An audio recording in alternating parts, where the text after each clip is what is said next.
आपण पाहत आहात लोकहित लाईव्ह न्यूज चॅनल, आवाज सर्वसामान्य जनतेचा। पाहूया यवतमाळ जिल्ह्यातील काही ताज्या घडामोडी।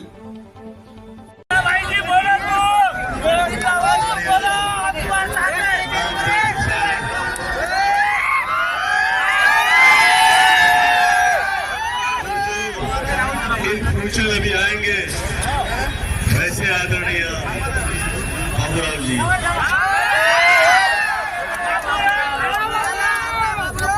उपस्थित वरिष्ठ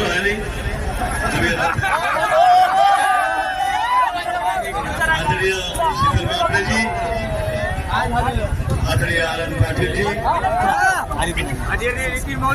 समझ लीजिए आदरणीय बाबूराव जी का समर्थन करके आदरणीय मोदी जी, आदरणीय शिंदे जी, आदरणीय फडणवीस जी, आदरणीय अजित पवार जी, जो समर्थन में है पिछले 9-10 वर्षों में जो कामयाबी देखी गई है वो इससे पहले इसके कभी नहीं पहुंची। मैं आपके सगळ्यांना अशी विनंती करतो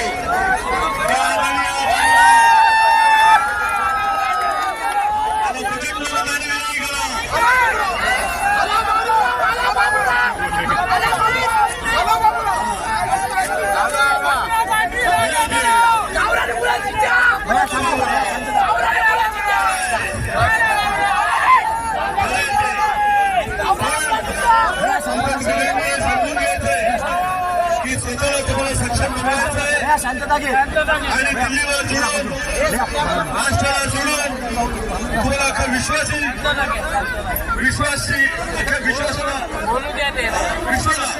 जोडून राहायचंय। मला आपण सगळ्यांनी आदरणीय बाबूरावचा साथ द्यावा। धन्यवाद। जय हिंद, जय महाराष्ट्र।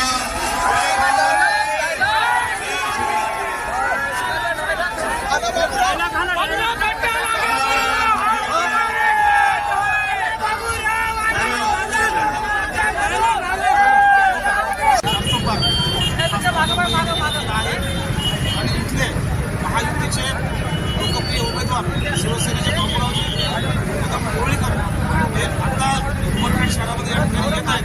त्यांच्यासोबत प्रचारार्थ माजी खासदार सिनियर नेते गोविंदा हे आपल्या उमरखेड शहरामध्ये या ठिकाणी पदार्पण करत आहेत आणि त्यांना सर्वांना सोबत घेऊन आपण रॅलीच्या माध्यमातून उमरखेडचा जो मिरवणूक मार्ग आहे या मिरवणूक मार्गाने सगळ्यांची आपण इथं रोड शो आपण या ठिकाणी करणार आहोत। निश्चितच या सगळ्या बाबतीतून जनतेपर्यंत संदेश पोहोचवणे की आपकी बार 400 पार आपल्याला तिसऱ्यांदा मोदी साहेबांना पंतप्रधान पदावर या ठिकाणी बघायचं आहे आणि राष्ट्रातील कार्यासाठी या ठिकाणी हातभार लावायचा आहे। त्यामुळे सर्व जनतेला मी या ठिकाणी विनंती करतो की यावेळेस कुठल्याही परिस्थितीमध्ये बाबूरावजी कदम कोळीकर यांच्या धनुष्यबाण या चिन्हातून बटन दाबून त्यांनी त्यांना मतदान करावं आणि राष्ट्र निर्माणाच्या कार्यामध्ये मोदी साहेबांचा हात बळकट करावा अशी